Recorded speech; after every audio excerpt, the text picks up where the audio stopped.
Now, folks, this rally was called by Pastor Jerry Young. He is the head of the National Baptist Convention USA. He also leads the church where Mike Espy has been a member for more than 30 years. Last week, he and I talked, and he said, Roland, if you're going to come to Mississippi, I would love for you to address these pastors.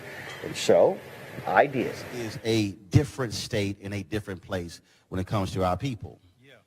When I landed on Sunday night, got my rental car and was driving and waiting on my crew to land 2 hours later.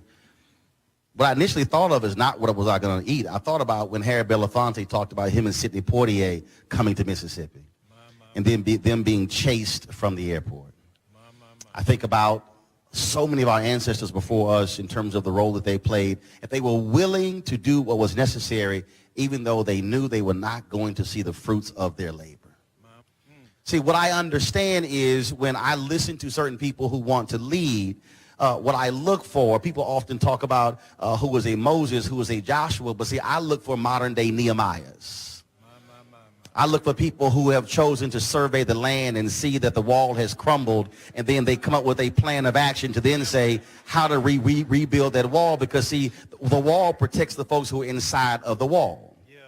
And see, you remember, Nehemiah went around and he actually looked at the wall and said, okay, we're going to do this, this, and this. But if you read it again, it says the people said, let us rebuild. Let us do it, Doc. Didn't say let Nehemiah rebuild. Then, of course, as you keep reading the next chapter, you begin to read it where it begins to say that also Nehemiah said, and look, there are going to be some haters, some people who say that you can't make this happen. And I've already heard from some haters who say there's no way in the world a black man could somehow be elected in Mississippi. Oh, he black and Democratic? You've lost your mind. But see, Nehemiah said there will be haters, and he said, ignore the haters, keep working. Yeah, man.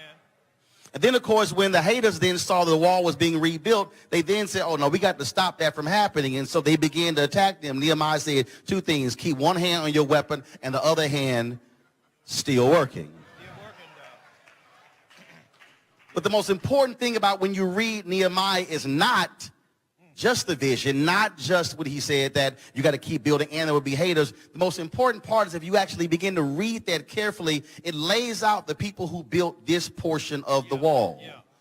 See, which means that if you're on one part of this state, you cannot be concerned about the other part of this state, because if you're ignoring the wall right in front of you, then you are losing sight. See, they could not rebuild the wall if the people right in front didn't build their portion of the wall. And the person next to them build their portion of the wall. And the person next to them, they'll build their portion of the wall. The reality is no wall can be built if you don't do what's right in front of you. Which means that no one can win if you can't mobilize and organize just where you are. Which means that if you can't organize yourself, organize your family, organize your street, organize your block, organize your neighborhood, organize your city, then you will not be able to rebuild the wall. It requires those of us to have a vision, to follow modern day Nehemiahs, and then to do our part to rebuild the wall just in front of us. Because if we don't, then we have nobody but to blame ourselves. If we don't, we can't say it's somebody across town because we didn't do your part.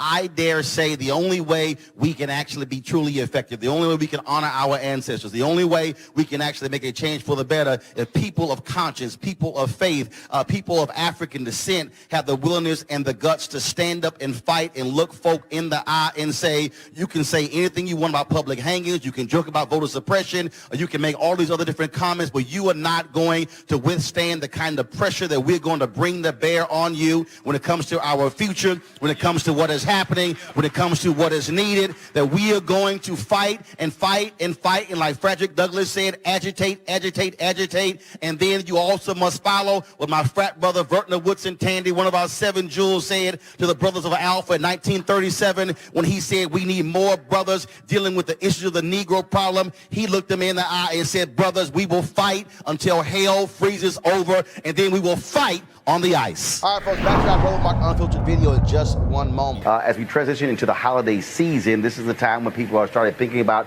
giving and also sharing. And sometimes the best gift is when you actually present an opportunity to yourself. Give yourself your own gift. That's why our friends at Transatlantic Real Estate have created an investment opportunity for the everyday investor involving legal marijuana and crowdfunding. Now, we all know that legal marijuana has created one of the fastest growing industries in the country, no pun intended. Also know that crowdfunding makes it easy to be an early investor of an opportunity, but it gets even better. What Transatlantic is doing is different, and that is their business model is essentially buying the land that supports marijuana grow operations and leasing it to licensed, high-paying tenants.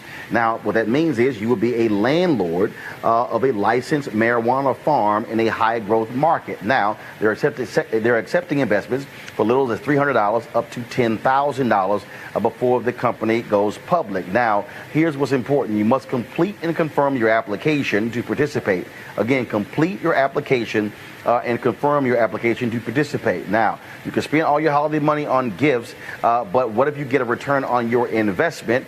You could also could consider making an investment for somebody else, and that could be their gift.